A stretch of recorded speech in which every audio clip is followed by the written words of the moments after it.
ça me brûle les lèvres, mais peut-être. Comment ça se fait que les histoires sur le. Est-ce que c'est une échelle, l'histoire du chômage?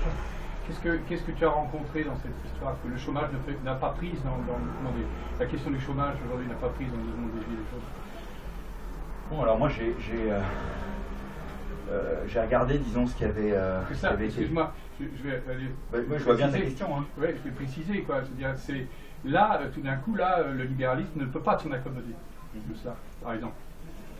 Je regarde l'état des mobilisations de chômeurs en France à l'heure actuelle. Je sais qu'on est nombreux à... Bon, voilà, qu'est-ce qui se passe là? C'est triste, hein? Pas grand-chose. Voilà. Ni à Paris, ni à Rennes, ni ailleurs. Donc voilà, bon, donc ça c'est un état des lieux, déplorable. 2, je regarde la composition sociale des Gilets jaunes initiaux.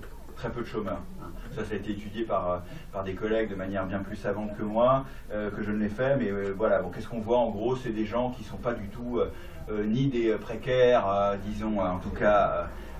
pauvres, ni des... il y a des auto-entrepreneurs dans le début du mouvement, ni des lumpen prolétaires, ni les plus pauvres. C'est des gens qui ont... voilà, bon, pour les enquêtes qui ont été faites, mais qui effectivement disent pas tout, parce qu'évidemment on n'a qu'une vue partielle, mais je pense qu'on ne peut pas non plus se réfugier derrière ce problème d'objectivation complète du mouvement, je dirais. Bon, c'est un problème de méthode, mais qui est assez fondamental, sur lequel je reviendrai volontiers, mais... donc non, on a des gens plus riches, on a des gens plus installés, mais effectivement on a des chômeurs dans une deuxième phase, on a des retraités dans une deuxième phase, on a des plus jeunes étudiants dans une deuxième phase, parce que ça c'est une donnée structurale des mouvements sociaux. Pour qu'un mouvement social dure, pour qu'il se maintienne, pour qu'il se répète dans le temps, il faut des gens qui soient disponibles en temps, et des gens qui sont disponibles en temps dans une population, il n'y en a pas des milliers, et donc qui c'est? C'est en général les retraités, les chômeurs, et effectivement les étudiants ou les jeunes. Donc ça, oui bien sûr, dans une deuxième phase il y a ça. Et d'ailleurs c'est intéressant, parce que ce dont le mouvement a témoigné, c'est un des points sur lesquels je m'appesantis un peu, c'est que justement les premiers, disons, participants du mouvement étaient complètement méprisants, voire même hostiles à ceux qu'ils appelaient les assistés, dont pour eux les chômeurs faisaient partie. Hein. Et donc il y a un moment, plutôt dans la phase ascendante du mouvement, où dans plusieurs ronds-points, on assiste au contraire, ça a été documenté par exemple par un collègue, Raphaël Chalier, dans les Vosges, dont le travail m'a beaucoup inspiré et que je recommande à toutes et à tous. Vous pouvez le lire sur la vie des idées, et son travail continue. Effectivement, on a justement cette frontière symbolique hyper forte dans la société française, évidemment produite par l'idéologie dominante et par les gouvernements successifs. Cette frontière hyper forte entre en gros ceux qui travaillent et ceux qui sont assistés, cette frontière, elle est tombée en tout cas provisoirement, et je pense qu'elle est tombée en tout cas mentalement pour beaucoup des premiers d'entre eux. Donc ça c'est un acquis. En tout cas, tous les acquis sont provisoires en matière politique et historique.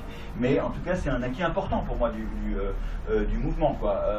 Très important même, parce que c'est justement quelque chose qui n'était pas arrivé depuis longtemps. Mais quant aux espérances objectives, ou en tout cas probables, d'une politisation des chômeurs qui renverserait à elle seule l'ensemble du capitalisme néolibéral, malheureusement, j'y crois plus.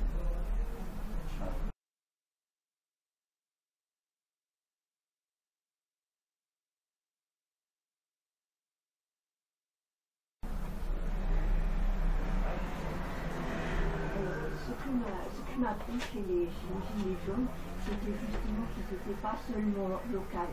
Ils n'avaient pas seulement le nez sur leur rond-point. Je les ai toujours vécus. Leur première revendication, c'était prendre des missions. Ouais. Et ils veulent aussi, ils veulent pas faire une peau de léopard de ZAD. Ils contactent. Ils veulent toujours aller à Paris dans les quartiers les plus riches, pour les emmerder. Ouais. Et c'est-à-dire, c'est pas du tout on veut faire du local, ouais. C'est-à-dire qu'il veut faire les deux. Ouais. Dans toutes les discussions que j'ai eues, c'était vraiment ça. Oui, alors bon, là il faut voir si on est une fois de plus, hein, c'est très difficile de parler en généralité sur un mouvement qui est aussi divers, puisqu'au fond un des traits d'originalité du mouvement dans l'histoire des mouvements sociaux français récents, mais même de moyenne durée, hein, c'est évidemment son caractère hyper décentralisé, hyper hétérogène, à la fois dans ses ancrages, mais aussi dans ses discours, mais aussi dans ses pratiques. Et donc, ce que j'ai essayé de faire dans mon livre, c'est d'être fidèle à cette hétérogénéité, justement. Et en fait, de la concevoir comme une richesse et pas du tout comme un défaut, puisque précisément une grande partie des commentaires ont conçu cette hétérogénéité comme quelque chose qui était un manque. Hein. Et ça s'est traduit notamment par ce problème ou cette injonction extrêmement forte des médias et de la classe politique, mais aussi des organisations politiques de toutes sortes, qui consiste à dire « Alors, qu'est-ce que vous voulez, les Gilets jaunes? C'est quoi vos revendications? Alors on veut la liste, et si possible cohérente, parce que si à la fois vous voulez moins d'impôts et plus de services publics, on va vous faire un procès. C'est pas bien de vouloir des choses qui sont contradictoires, parce que comme vous le savez, Macron, lui, il veut des choses en même temps, mais c'est pas contradictoire.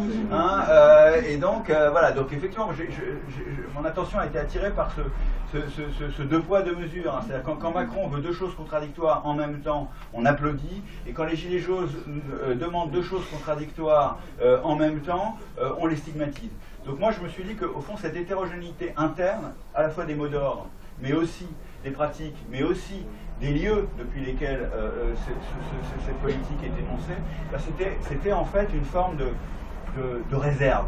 De puissance, au sens effectivement presque métaphysique du terme, quelque chose qu'on garde en réserve, parce que précisément on ne veut pas être immédiatement justement codifié, représenté, réduit. Il y a une dimension irréductible dont le mouvement a une parfaite conscience, mais pas au sens d'Astérix, mais au sens effectivement de la... Enfin aussi au sens d'Astérix d'une certaine manière d'ailleurs, mais disons une dimension irréductible dont le mouvement a une parfaite conscience justement pour ménager en quelque sorte son indépendance, son autonomie, sa durabilité ou sa durée.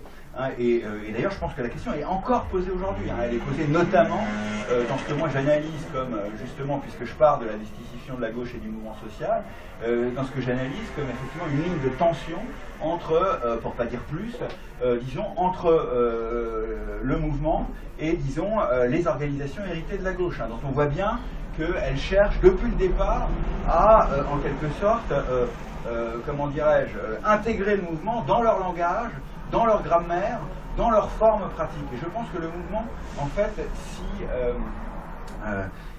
il résiste de toutes ses forces, quoi. Et bon, et de ce point de vue-là, j'ai aucun espoir, disons, du côté de ces appels à la convergence. Bien sûr qu'il y aura des manifestations au moment des retraites, etc., mais je pense que le noyau des Gilets jaunes est complètement hostile, disons, à la reprise d'un train-train, disons, du mouvement social, sous des formes héritées. Alors on peut imaginer les hybridations, on peut imaginer les transformations, mais ça exigerait en fait un travail du côté justement des formes, disons, des organisations instituées de la gauche, pas du tout, disons, pour l'instant, du côté des Gilets jaunes. Donc je suis fidèle à cette irréductibilité. Et donc, j'entends ce que vous dites quand vous me dites, oui, quand on écoute les discours sur les ronds-points, il y a du national et du local, il y a les deux. C'est vrai. J'ai aucun problème avec ça. Sauf que la démission de Macron, on voit bien que sa probabilité est relativement faible. Donc qu'est-ce qui va rester? Il restera le local. Parce que sur le plan national, je pense qu'effectivement le mouvement a fait le plein.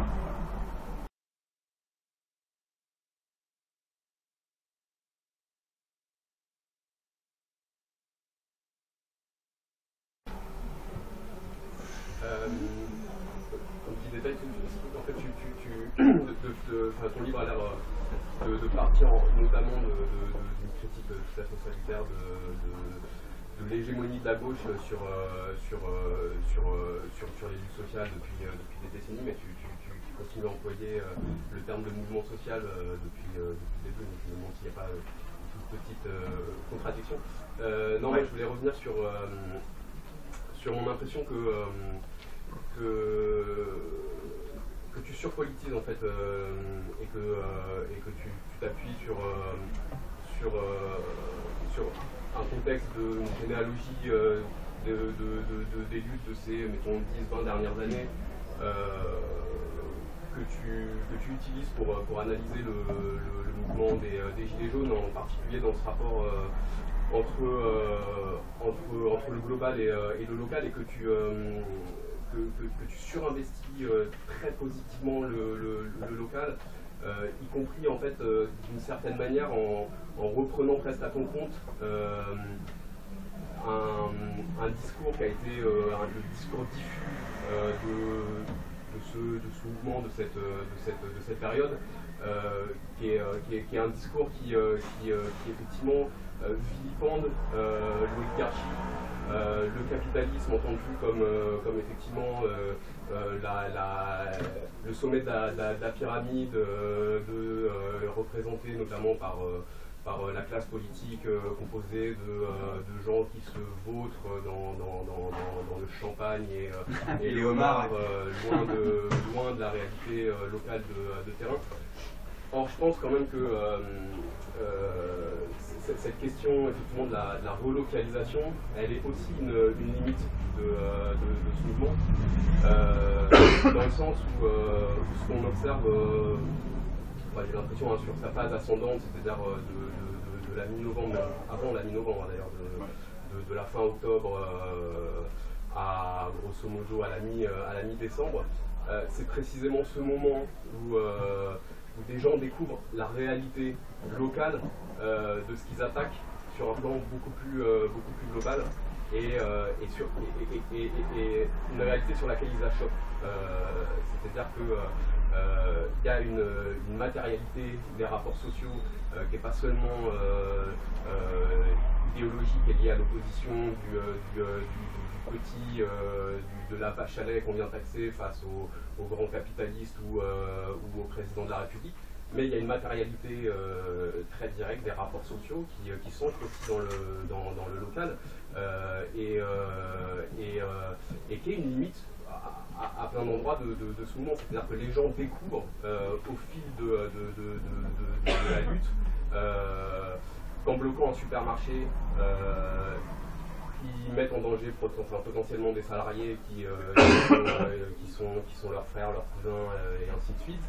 Qu'en bloquant tel port, ils finissent par provoquer l'acheminement des marchandises sur le port d'à côté et que donc ils sont en train de se tirer une balle dans le pied. Et cette notion de balle dans le pied, justement, je pense qu'elle est intéressante parce que je pense que là on touche à ce point qui est le moment limite où il y a une vraie difficulté à démasquer entre guillemets le capitalisme dans ses effets les plus immédiats, et c'est aussi lié évidemment à des années de restructuration du marché du travail, l'auto-entrepreneuriat, la flexibilité, le fait que chacun aujourd'hui peut s'investir d'une fonction de patron tout en étant en réalité dans la misère la plus noire. Cette temporalité, ce qu'elle permet aussi de découvrir, c'est qu'assez vite, à partir du 17 novembre, qui est le grand moment de l'unité, tout un tas de gens en fait, qui ont intérêt à ce que les marchandises continuent à circuler, commencent les petits commerçants, les entrepreneurs, et que du coup, le repli le repli, en tout cas l'investissement, le surinvestissement des ronds-points, et la fabrique absolument passionnante, délirante d'une communauté, elle est aussi un moment où effectivement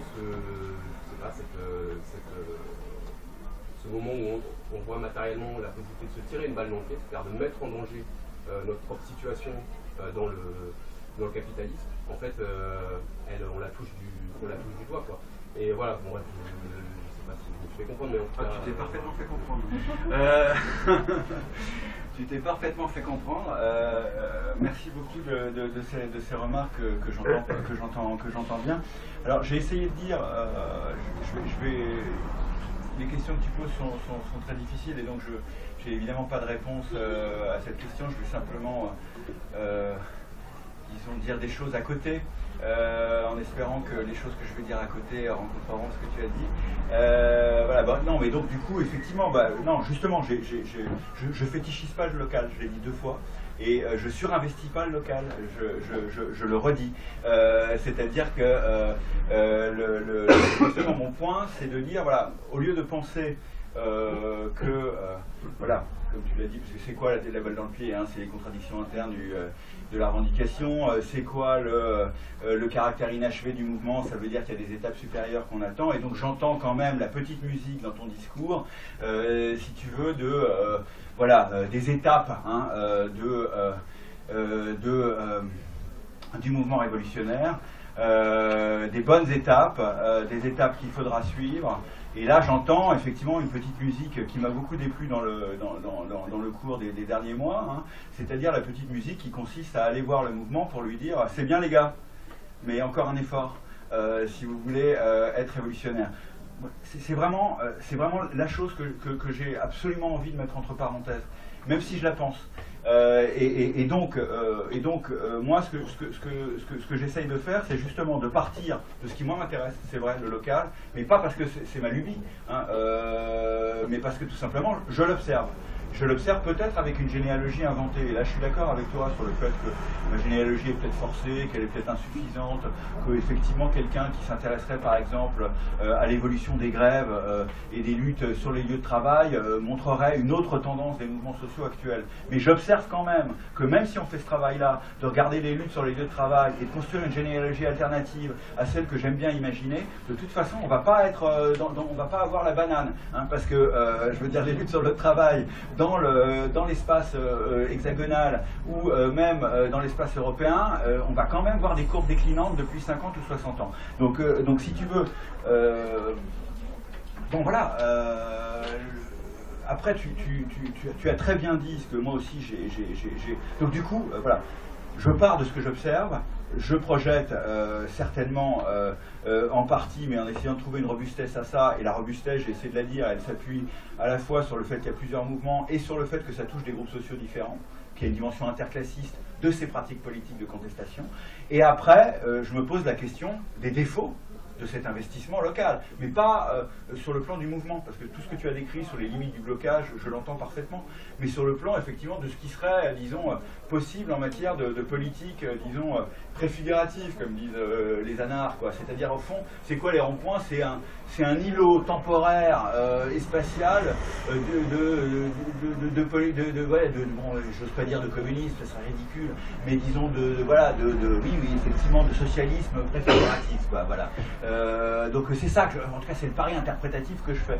Est-ce que ce socialisme préfiguratif local peut durer? Est-ce qu'il peut suffire? Je suis d'accord avec toi, la réponse est non à ces deux questions. Mais plutôt que de dire, écoutez les gars, ça veut dire qu'il y a des contradictions au sein du peuple, et que vous tirez une balle dans le pied, et que donc il faut s'arrêter et penser le patron là où il est. Bon, quand il y a du patron en soi, tu l'as très bien dit, hein, quand il y a une transformation des salariés en entrepreneurs d'eux-mêmes, c'est ça qu'opère une partie du néolibéralisme dans certains groupes sociaux. Je généralise pas comme le font certains théoriciens, mais je pense qu'effectivement, effectivement, la question du patron en soi commence à être posée. Tu l'as posée toi-même. Et donc, qu'est-ce qu'il y avait sur les ronds-points? Ouais, il y avait des petits indépendants, ouais, il y avait des petits patrons. Et il y avait des petits commerçants qui ne se sont pas tous plaints de leur vitrine cassée, d'ailleurs. Enfin, d'ailleurs, les leurs n'étaient pas cassés. Hein, c'est plutôt d'autres commerçants qui se sont plaints des vitrines cassées, parce que c'était des gars qui n'étaient pas dans les grandes villes, justement. Et ça m'intéresse. Bon, effectivement, il y a des petits bourgeois, petits indépendants qui participent à un mouvement comme ça, peut-être avec des mauvais motifs, et qui commencent à comprendre les aspirations des salariés, qui commencent à comprendre les aspirations des chômeurs. Et donc oui, je regarde quand même ça avec attention, parce que c'est assez rare en réalité, ce genre de moment. Et donc du coup, évidemment qu'en négatif, ça pose une question que tu as très bien posée, mieux que je pourrais le faire, sur le problème de, oui, la non-politisation du patronat. Bon, ça a été 1000 fois dit, quoi. Bon, et une des raisons qui a été invoquée par des observateurs qui ont regardé le mouvement de près, c'est justement que, voilà, il y avait une proximité, parfois, il y avait une interconnaissance, parfois, entre des gens qui étaient sur les ronds-points, qui étaient des petits patrons et des employés. Et donc, effectivement, bon, c'est du capitalisme, disons, comment dirais-je, oui, de voisinage, mais c'est pas le mot consacré. Le mot consacré, je suis très fatigué, familialiste, enfin bon voilà, familial, voilà, patriarcal, enfin comme on peut l'appeler, paternaliste, merci, c'est le mot que je cherchais.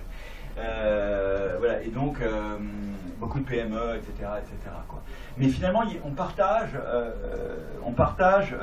dans ce groupe-là, on n'arrive pas, et oui, on n'arrive pas à penser la grande entreprise, évidemment la structure du marché du travail général, on n'arrive pas à penser, voilà, mais qu'est-ce qu'on va dire? On va dire non, on est révolutionnaire, on fait des enquêtes, on voit, on connaît la structure du marché du travail, on a lu notre Marx, etc. Et donc on sait que, voilà, on sait comment ça fonctionne, on va vous expliquer les multinationales, on va vous expliquer la délocalisation, etc. Ça sert à rien. Non, mais il n'y a pas besoin d'être marxiste ou révolutionnaire pour constater que la condition unanimement partagée dans cette société qu'est celle de travailleurs, elle reste un hors-champ globalement dans les discours de ce mouvement et s'interroger sur. Oui, mais je t'ai donné une des raisons que d'autres ont observées et que j'observe. Oui. Je t'ai dit que moi je mettais entre parenthèses mes larmes sur cette affaire. Voilà. Et je dis aussi que. Que bon, si je m'intéressais à la lutte des classes sur le lieu de travail, je m'y intéresserais dans des lieux où effectivement il y a une politisation croissante ou ascendante des lieux de travail. Et il y en a dans le monde, hein. C'est pas comme si effectivement le capitalisme était une affaire locale, c'est un système monde hiérarchisé. Et donc effectivement il y a des lieux où il y a, il y a encore des manufactures, il n'y a pas que des auto-entrepreneurs, il y a des luttes sur le lieu de travail. Mais ça effectivement, c'est pas exclusif. Enfin, je veux dire, je suis pas en train de dire que là, la politisation des communes et la politique préfigurative à l'échelle locale, c'est l'alpha et l'oméga de la lutte des classes. Hein. C'est évident que non. Enfin, et surtout, c'est un État, hyper hyper provisoire, disons. D'une lutte qui n'est peut-être pas une lutte des classes, mais bon, ça c'est pas un problème que je me pose. Dans un petit pays comme la France, qui est une semi-périphérie du système monde capitaliste. Voilà.